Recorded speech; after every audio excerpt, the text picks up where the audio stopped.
বিসমিল্লাহির রহমানির রহিম।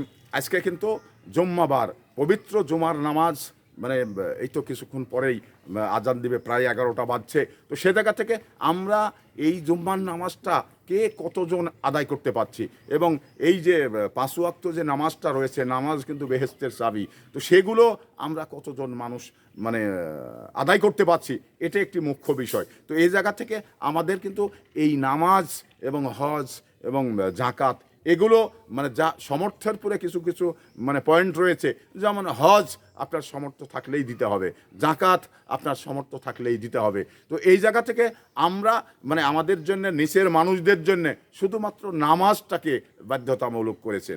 তো এই নামাজটাই আমরা বাধ্যতামূলক হিসাবে কয়টা লোক করতে পারছি এবং কয়টা লোক করছি, এটা আমাদের একটি দেখার বিষয়। তো আমরা মুসলমান হয়ে জন্ম নিয়েছি, মুসলমান হয়েই মরতে হবে। তো সে জায়গা থেকে নামাজটাকে আমরা আঁকড়িয়ে ধরা ছাড়া আমাদের বিকল্প কোনো রাস্তা নেই।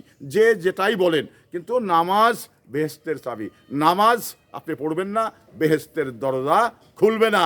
খুলতে হলে চাবির প্রয়োজন, আর চাবি হলো নামাজ।